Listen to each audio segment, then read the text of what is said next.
Okay, we're gonna do this. Oh, the hero. Forgot about that. Okay. Yeah. That's the only exception to the rule. Cast all spells you've played this game, target shows randomly, and Berserker Throw deal 2 damage. Okay, so it's not 2 damage over here. Right.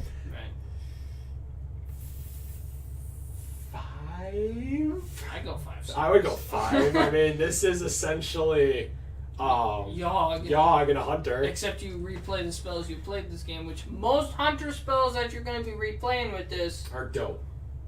Are fantastic. Yes.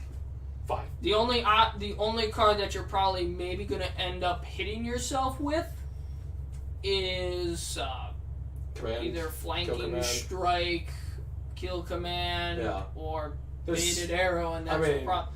Because most that people were talking about is like, oh, he'll recast Lesser Spell Stone. He'll recast Crushing Walls. He'll recast To My Side. Yeah. Stuff like that. Yeah. And the hero power is absolutely perfect.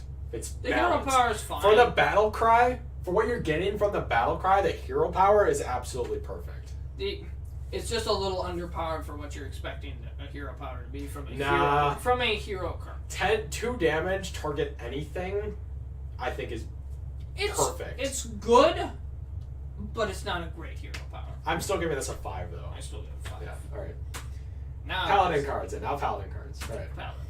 1, Blood Claw. Deal 5 damage. Battle card, deal 5 damage. You better be right about this heal Paladin. Heal it in! I give this a... Okay. Because I'm not seeing the Healadin yet, 1. Okay. I see that was my initial first thought. I'm like, why would you take 5 damage to for your a 2/2 weapon? When you can play the warrior card that's a 4-cost 3/3 equip a 2/2 weapon. Yeah. But because of Healadin. Yeah. I'm still only gonna give it 3 stars for playing. Okay. I'm gonna give it a 1 star just because I'm going in blind. So if you restore, okay, so Zendar Templar. If you restore, wow, restore 10 health this game. Right. This is a 5. This is a great card. This is a 5. This is 4 stars. I can see. I don't even know much to say on this one. It's just with Paladin, it's pretty easy to heal. Yes. A lot.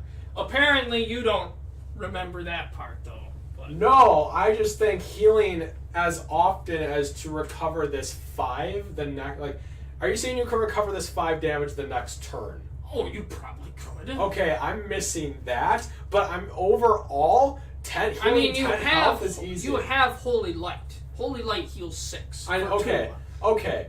That's why I'm saying this card's a 5, because overall you've definitely probably as a paladin healed 10 health to yourself, and that late in the game, I've probably exhausted all my resources. I can't deal with a 4 mana 8/8 taunt. Right. That's why I'm saying this is a 5. I say 4. Okay. High Priest Thekal. Battle cry. Convert all but one of your hero's health into armor. Because of healing, right? Healadin's here. Yeah. I'm giving this a 4 just because I'm anticipating healing. And I'm anticipating that this, obviously because of this 10 health thing, I'm anticipating with that.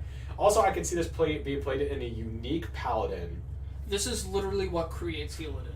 Wait a minute, hold on. Reno Jackson technically heals you, right? Yeah. So as a 29 heal. Yeah.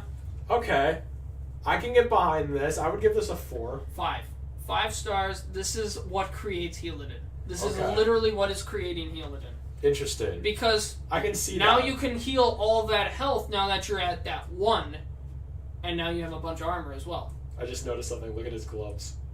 Thanos Priest. All right. What do you call this deck? I call it Thanos Priest. Priest, Paladin. Timeout. Your hero is immune next turn. Okay, Brandon and I had some debate about this when I first saw this card. I said it was a worse ice block, but I could see this until you're not... Okay, it's until your next turn. So that means it's through your opponent's turn, and so it's yours and through your opponent's. Yeah, so you could attack with a weapon, too, while you're immune and not take anything. Okay, and you know what? I give this a 4. I say it's actually pretty decent, and then even if you're close to dying, too, then you quick throw this out there. The turn before you die, and then maybe also throw a weapon in there and take out something while you're at it. So I would say 4 stars. Yeah. I think it's pretty good. Flash of Light. Restore 4 health, draw a card. That's nuts. That's nuts. I would give this a 4. This is a great card. This is insanely great. Restoring 4 health is already pretty decent. You said for 2 mana, drawing a card. And now you go back to that 1-cost weapon that you take 5 damage. This restores most of it, and you draw a card. So are you going to give this a 5? I will not give it a 5. I'm only probably going to give that legendary a 5 because that's what's creating it in the Paladin in the first place. Sure. But this is still pretty decent. For 2 mana, you're drawing a card and healing 4 health. This is a 4-star card. Definitely a 4-star card. Faraki Battle Axe, Overkill. Give a minion in your hand +2/+2. It's a 5-mana weapon, so that's already iffy for me as far as playability goes, but that Overkill and the durability are nuts. The durability. For me, it would be the durability here. So I would give this a 3. I would give this a 3 stars. I've been hearing it's bad. Too slow and bad, yeah. I mean, I guess because it's trying to bring back that buff. Think about how hard it is for that Overkill again. Mm-hmm. It's only got 3 attack. Again. Yeah. But it's the durability for me. 2 stars. 2? Okay, I'm giving this a 3 because durability in weapons has been getting pretty hard for me to deal with lately. It's basically Assassin's Blade, and you take off a durability and give it the Overkill mechanic. Fair. I mean, okay. I just played somebody who had the Spirit Cutlass. I actually didn't play from Priest. Today. Oh, this is. I've been at school, learning stuff. I'm sorry, my schedule's different than yours. All right, Immortal Prelate, Death Rattle. Shuffle this in. It keeps any enchantments. Okay, so it's like the minion version of that one stupid legendary rogue weapon. Kingsbane. And since Paladin has a bunch of buffs, why not put it in Paladin? 4. Right? 4. I think it's because it's a silenceable minion. That was the thing that made Kingsbane so friggin' hard to deal with because you couldn't silence it. Right. You would have to hope your opponent fills your hand up and they burn it. Right. So I'm giving this a 4. I don't see too many silences honestly when I play too often. That's true. That is true. The cards, but I'm starting to notice a lot of cards like this would consider me running some silence. But I think it is still a pretty decent card, just because Paladin has a lot of buffs. Yeah. You can play the quest with this. Yeah. I'm giving this a 4 as well. I mean, think about the quest would be great with this. Yeah. Then you can also run the 7-cost 1/1 that has a battle cry of do all buffs you've done on minions to this minion. True. You can run that then too now. Yeah. Also, the other thing, the reason why this is a 4 is because with a weapon, health is durability, and that just goes ka-chink 1, ka-chink a second attack, ka-chink third attack, it dies. This is a minion, so that means it's a little easier to kill. It dies easier because first off, it kills things and you can kill it, and it's different from durability because durability only goes away 1 at a time. Health can go away in quantities of 1, 2, 3. It can go away all at once. Right. So that's why this is a 4, but it's still a 4. I say 4. 4 stars is pretty good. Yeah. A new challenger. Discover a 6-cost minion. Summon it with Taunt and Divine Shield. The things you could discover with this. This is a 4. It's okay. You could. I get that you could get like really crappy. You could get crappy cards with this. Probably a lot of. I think most of the time when you discover a 6-cost minion, you're probably gonna end up grabbing one with Taunt already. Right. That's true. So 3. So it kind of is sad because of that, and also I know when they don't have Taunt or Divine Shield, then it's generally a lower or weaker minion. Yeah. So what are you thinking? I would say 3 stars. It is playable, but it's not great. Yeah, I would say 3 stars. Because you're right. The options of what you discover might. Yeah. Spirit of the Tiger.